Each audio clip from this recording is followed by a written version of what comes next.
Well, yes, welcome everyone to GeoHug. So before we kick off today's session, I'd just like to take this time to acknowledge the traditional lands which we're all coming from today. I live on the beautiful lands of the Gadigal, of the people of the Aurora Nation, and I'd like to pay my respects to the elders past, present and future. So I'm thrilled to have Nicole Galloway Warland joining us today. So Nicole has more than 30 years in mining and exploration in Australia, USA, Eastern Europe and South America. Her experience spans from grassroots exploration to project evaluation, open cut and underground mining. She's currently the Managing Director for Thor Energy, where she'll be chatting to us today about Thor's uranium exploration journey in the Uravan Belt in the USA. So it's going to be an awesome session. I hope you all enjoy it. We'll be opening up the floor at the end for discussions. And yes, thank you so much, Nicole, for joining. It's amazing having you. Thank you very much, Jess. It was nice to have a bit of a comedy before we move into uranium exploration. So thanks, Daniel, for that. Nicole Galloway Warland, Managing Director of Thor Energy. So this morning I'm going to be talking on the Uravan Mineral Belt and in particular Thor's exploration programs over there. I should point out I'm not an expert. We have on a local geologist, Tony Atkins, who has 30 years experience working in the Uravan, in particular knows the geology, the uranium deposits, as well as the locals. I've just been fortunate enough to do a few trips over there. Before I start, I would like to acknowledge the traditional custodians of the lands I'm on. I'm on in Adelaide, so Kaurna country of the Adelaide Plains, and I pay my respects and acknowledge their connection to the land, past, present, and ongoing. So just briefly on Thor, as some of you may know, Thor Energy changed its name earlier this year to Thor Energy to really reflect the new green economy and our focus on our uranium and energy metal projects. So in the US, we have 3 uranium projects, which I'll be talking about today in Utah and Colorado. And then in South Australia, we have our Alfred East project, which is a copper and also a rare earth project. Some of you may have seen our announcement yesterday on our rare earths, so some nice shallow, broad, highly anomalous results. And then over in the Pilbara in Ragged Range project, we're exploring for gold, copper and nickel. So uranium is obviously has very favourable fundamentals at the moment. Price is sitting around 51 US per pound. It's a little bit different to other commodities. It doesn't really have a traditional spot price. The market price is dictated by the end users, what they're willing to pay for their uranium source. We are seeing a bit of a spike in the price, and we know that when the uranium runs, it certainly runs fast and hard. Some are predicting a price around 70 up to 100 later this year. So what's really driving that? I think the key things are global demand, so electrification, decarbonisation. We all pretty much have net zero carbon emissions by 2050. How are we going to achieve that? Energy security and then the infrastructure side. So if we then look at our supply chain, I think the biggest thing is geopolitical uncertainty. And for the US, they import approximately 50% of their total deliverables. So that's the uranium and the enriched product from Russia and Kazakhstan. So, you know, they want their own source of uranium. And we certainly saw a jump in the spot price when Russia first invaded of about 20%. And then as far as reactors or infrastructure, we know that China's currently has 17 reactors under construction. The UK have confirmed 8 reactors. We've got small nuclear reactors coming online. So where is the supply for these reactors coming online?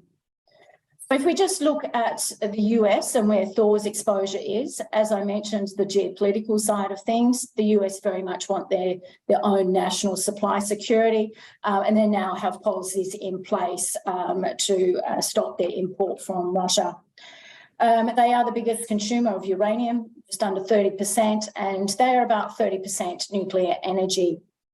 Nuclear energy is not a renewable, but it has been defined as a green energy, low carbon source or carbon-free source. And as much as, renewables are fantastic, you do need a base load power source. Then looking at the Uravan in particular, these are high-grade shallow deposits. They're in proven mining jurisdictions. And Thor very much has an experienced board and management team with successful track records. So who is that board? Well, firstly, we're all geologists, which I think is a bonus. So we have Alastair Clayton, who's based in the UK. Alastair is non-executive chair. Alastair's got experience in the African side of the uranium sector. Then we have Mark McGough, executive director based here in Adelaide, a wealth of experience both in industry and government. And he was with Thor Energy for a considerable period of time and was involved in the Theseus discovery.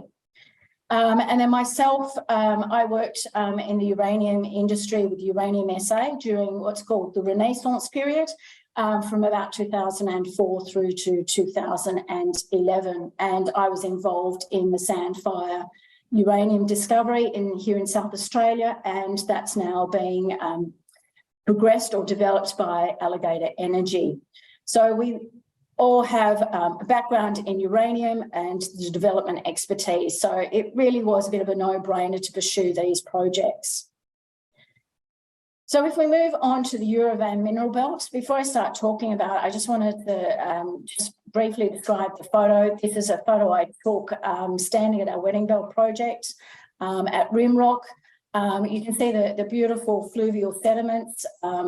Sandstone units form cliffs, then you have the siltstone shales. I'm not sure if you can see my mouse. Can you see my mouse chest? If I go to that screen? Okay. So you can see the sandstone units form cliffs, siltstone shales, slopes, all fluvial, and then down towards the bottom here you can see some nice aeolian sands. It's an absolutely breathtaking part of the world to be working in.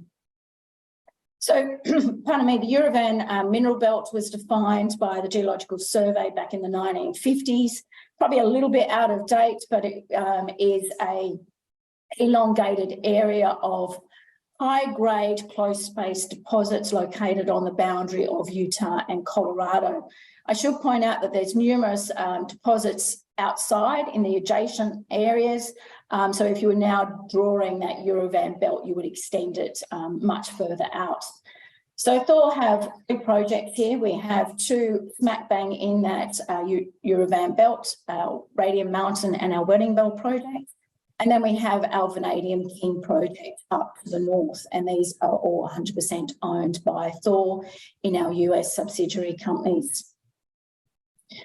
Unfortunately, this map's not the best for this scale, but it does highlight the Uravan Mineral Belt is about this, the uranium that's hosted in the Saltwash member, and that's this striped unit, and it's just a bit of an outcrop map.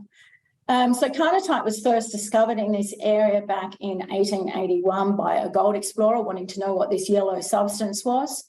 And then triggered a bit of a boom in the area, and we had the US Vanadium Corporation dominating exploration and mining through the 20s and 30s for vanadium. And it was the byproduct uranium that then took over, and then Union Carbide itself took over most of the exploration and processing. During the 1950s, the Atomic Energy Corporation referred to uranium as the magic metal, and purchased most of the uranium from the Uravan. In the 1960s, the uranium price dropped, and really this was the end of that uranium boom, and most exploration and mining in this area ceased. There's a little bit of exploration activity in the 80s and again in the 2000s, but essentially the work in this area hasn't seen modern exploration since the 1970s. Historic production, around 85 million pounds of uranium and over 66 million pounds of vanadium, with grades around 0.25% uranium. So it's considerably quite high grade. It's not as high as the Athabasca projects in Canada, but significantly higher than the Australian and African deposits. So it probably sits about halfway as far as grades are concerned. Just a little segue into a little bit of the history. The Uravan Township was owned by US Vanadium, and it was a company town built in the 1930s to extract and process vanadium, uranium, and radium. Huge town for its day, about 800 people at its peak. And some of you may be familiar with the Manhattan Project, and so the yellow cake from this area was used in that for the first atomic bombs. The town in the 1980s was dismantled and buried for environmental reasons, and now that all is left is pretty much a sign on the highway telling you how many kilometres or miles to Uravan. And it's very hard to actually see it. I've driven past it a few times before I actually was able to stop and see where it is. So it's a nice, I suppose, little bit of history which has now been environmentally rehabilitated. There are historic workings all over the place. These are just some photos I took on our Wedding Belt and Radium Mountain projects. Head frames, obviously ore chutes, adits, historic workings. I'd like to point out that most of these workings ceased purely because of the uranium price, not because of the deposits being depleted. So one of our tasks is going back to visit some of these areas, trying to construct some maps and look at what is the resource potential of these areas and design drilling programs around these workings. From a community perspective or social license, the township, so I'm mainly based in Natarita and Nuclear, which is smack bang in the middle of the Uravan. A wealth of history. Everyone is familiar with the history and the economics and social impacts that mining had on the town. Most people you talk to have a connection, whether it was their father worked at the mine or their mum in a processing facility. Our earth moving team that we employed from our drilling program late last year, he'd worked at one of the mines on our project, Rimrock, back in the 70s. So they've all got some sort of connection to the area. So they're very positive and favourable. And it's one of the few places that I've been able to say confidently and quite loudly that I'm a geologist exploring for uranium and vanadium. So it's really quite a nice change to the other places that I've worked in. I should just point out that the local paper quote the uranium price each week. So that's sort of how passionate they are about their heritage and seeing this industry take off again. So in the US, there's four types of, or classified 4 types of uranium. So we've got our roll fronts up in Wyoming. And then we have the tabular style deposits in the Uravan, which I'll be talking about, as well as Granite's mineral belt down in New Mexico. And then we have the breccia pipes more over in this western side, and then the volcanics up in Lakewood, Oregon area. So looking at the Uravan, the mineralisation within this area is referred to as saltwash style sandstone. And it's because the sandstone, it's because the mineralisation is predominantly within the saltwash member of the Morrison Formation. So it's sandstone paleochannel style. During burial diagenesis, the uranium's being transported through groundwater within the saturated brushy basin and saltwash sediments and precipitating out when it's interacted sort of reduced environments. So if you imagine oxbow lakes, billabongs, point bars, that's where the uranium sort of has precipitated out. And that's why we see quite a variation in size, thickness and grade for the deposits. The vanadium itself is believed to have been leached from iron and titanium minerals and then subsequently deposited, precipitated out either alongside with the uranium or prior. So there's still a little bit of debate over the vanadium. But I should point out, in some ways, this is really a vanadium style of mineralisation with high-grade uranium based on the ratios, and I'll talk a little bit more about that. You see a lot of ore bodies within these replacement of fossils. So in this case, there's a log here that's been replaced by uranium and vanadium minerals. Colorado, the state emblem is the Jurassic, is a Stegosaurus dinosaur. So you often see dinosaur bones being replaced by the uranium vanadium. I haven't seen any evidence of the dinosaur bones here, but certainly at some of the other projects within the Uravan. The mineralisation is higher grade at the redox front, and this is just an example here. You get, if I just, sorry, go over here, the hematite red oxidised sandstone, and then you go into a grey greenish uranium enriched zone below, and that's where you see the higher grade uranium. Historic workings, it's room and pillar style mining. And just over on this image is just showing the variability in thickness. So it can go from 1 metre up to 10 metres in thickness. Australian Analogy is the Bigelow deposit in the Northern Territory, and I do have a slide on that in a minute or so. So just briefly looking at the stratigraphy.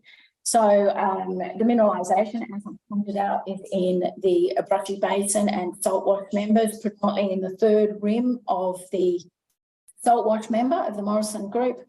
The Abruzzi Basin are essentially large mud flats that form shales and siltstones, about 100 to 150 metres in thickness, overlaying more fluvial sandstones and siltstones from meandering rivers of the Saltwash.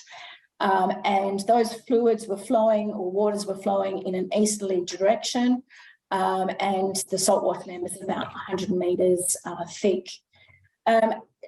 I've just got a sort of a comparison here showing a photo. You can see the Burra Canyon sort of formation at the top. The Abruzzi Basins, the Abruzzi Basin shales forming the slopes. Then the sandstones of the Saltwash forming more like cliffs. And those cliffs are referred to as rims in the area.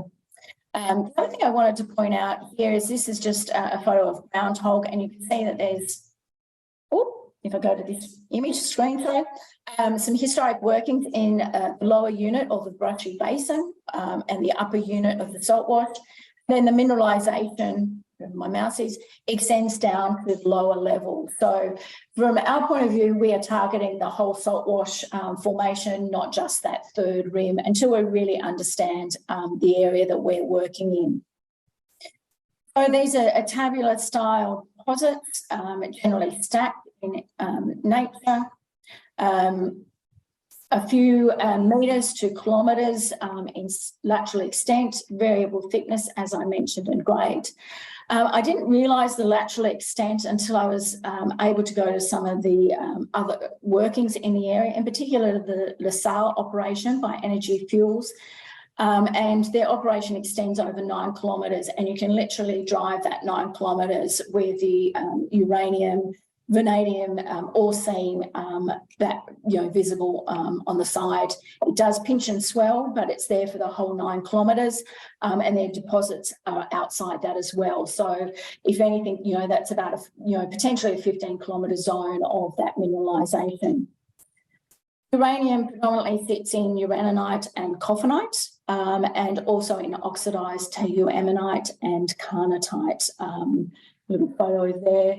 The tellurite has more of a greenish tinge to carnotite. Tellurite is a calcium vandate as opposed to the carnotite, which is potassium. Yeah, potassium versus calcium. Vanadium is mainly in monazite, which is a vanadium hydroxide. But again, also in the clays, chlorite and hydromicas, and again in the tellurite and carnotite. Carnotite, if for example, it's about 60% uranium, and about 15% vanadium. As mentioned, these deposits are really vanadium. It has generally a ratio of about 5:1 for the vanadium to uranium. And for some reason, the vanadium is higher in the north of the Uravan, so it's about 10:1, and then drops down to about 3:1 in the south. And within Thor's project, it averages at about 5:1. And then these are just some photos. This is a ground hole just showing the zone, and then uranium sits in the middle with a much broader vanadium halo. As I mentioned, the Neighbours Basin is the closest analogy here in Australia. It sits about 250 kilometres northwest of Alice Springs, and the deposits lay on essentially the edge of the Carboniferous Mount Eclipse sandstone. And Bigley is the largest example there. Just looking at the resource, the uranium and vanadium are quite close in percentage, sitting at about 0.1% uranium and vanadium. So moving on to Thor's projects, in particular the Colorado side first, so our Wedding Bell project. This is essentially the same photo I showed previously, different time of the year. So looking out over Bull Canyon from Rimrock. Once again, you can see these nice sandstone units of the more fluvial sandstones, and then the Aeolian Dakota sandstone at the base. So Thor have two projects in Colorado, so our Radium Mountain and our Wedding Bell, essentially named after the topographic feature. So Radium Mountain sits here, and then we have Wedding Bell sits here. We have approximately 199 claims over the area, which equates to about just over 161,600 hectares. These projects are all on BLM land, and which is federal land. And I highlight that although we still have to do permitting, we're not dealing with individual landowners. In the US, the landowners own the rights to the mineral, so it's a much more complicated sort of process of gaining access and paying royalties, etc., than being on federal lands. You can see throughout this area lots of historic workings, as I showed you earlier with some of the photographs, and we are slowly going through the data trying to geo-reference a lot of the underground working maps. The US, unfortunately, data is not made public, so if a company sells a project or doesn't renew a lease, that information essentially gets lost. The government does keep records of drilling permits, but that's all. So, and in some cases, that's still in hard copy form, not digital. So, unfortunately, it's a resource that's pretty much lost in the US, and does require a lot of time for people just, you know, visiting the court, visiting BLM to try and gain access to some information. So who are our neighbours? Our key largest neighbour is Energy Fuels. They have the Whirlwind operation just to the north of us. They're currently redoing their portal, regaining access, ready to start commencing mining. They also have the LaSalle operation just over the border in Utah, which I mentioned earlier about the 9-kilometre lateral extent. And then we have Western Uranium-Vanadium, who have the Sunday complex just down here to the south. The Sunday complex, they're currently mining and then stockpiling that material at the moment, ready for the price to increase a little bit. One of the key highlights to this area is the White Mesa Mill. This is the only fully licensed, permitted uranium-vanadium processing facility in the US. And we do have, within trucking distance, we know that Whirlwind will be trucking their ore to the mill, so we believe we're in economic trucking distance to that mill. The mill, Energy Fuels, are open to toll treating and have the capacity to toll treat should we want moving our projects forward. So just some of the on-ground activities. We initially started by doing rock chip sampling, familiarising ourselves with the geology, grades up to 1.25% uranium, 3.4% vanadium. And you can just see some of the sample locations we did. From this initial sort of reconnaissance work, we then designed our maiden drilling program, which we undertook last year. Permitting is a little bit different here in the US to Australia. Although we're on BLM lands, we need to go through the BLM side of permitting. We then need to go through SAP, so the Colorado Division of Reclamation, Mining and Safety. And then we go through county. The Montrose County, which is where Radium Mountain sits, they're quite happy with the regulatory side of Colorado and the BLM. So we just keep them in the loop on what we're doing, but they don't require any separate permitting. San Miguel, unfortunately, do need permitting requirements. Their main concern is over the county roads. So Mr. Land and Bridges, as I call him, comes out and reviews the roads regularly.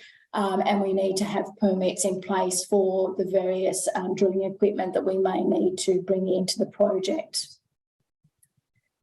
So onto that drilling program, I should point out that permitting process is how long is a piece of string. It can be very quick, but the county have various meetings and you need to sort of be invited to attend those meetings. So it can take, up to, 6 to 12 months to get those permits in place. So we just did our first drilling program was really a reconnaissance program. We did 15 drill holes, looking at rim rock and ground hog, so looking at a long strike of historic workings. And then based on our due diligence, we identified section 23, which hasn't seen drilling. And so we did a fence line of drill holes here. So the key objective was targeting the Saltwash formation and obviously targeting uranium mineralisation, but also familiarising ourselves with the permitting process and also logistics in the US. One of the things we weren't aware of is there's a lot of diamond rigs in the US, but RC or reverse circulation isn't something that's used very often. And obviously we used a rotary mud or rotary air program for this first drilling program. As mentioned, section 23 had not been previously explored or drilled. And this is just a photo, it's the same photo I used before showing the stratigraphy.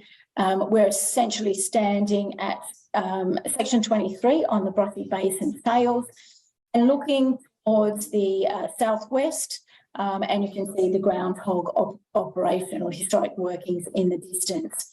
Our ground hog drill hole sat just to the back of the historic workings, approximately where my mouse is. And based on ground hog, we made sure our drilling at section 23 went through both the upper and lower rims of the sandstone or the Saltwash formation.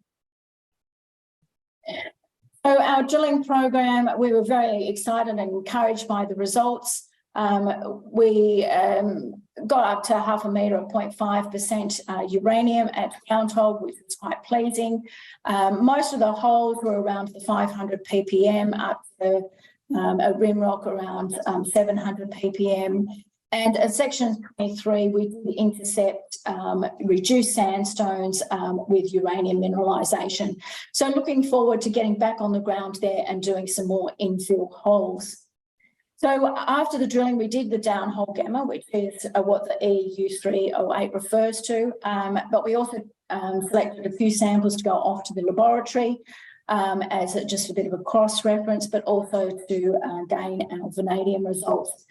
Not a lot of labs in the US for uranium results.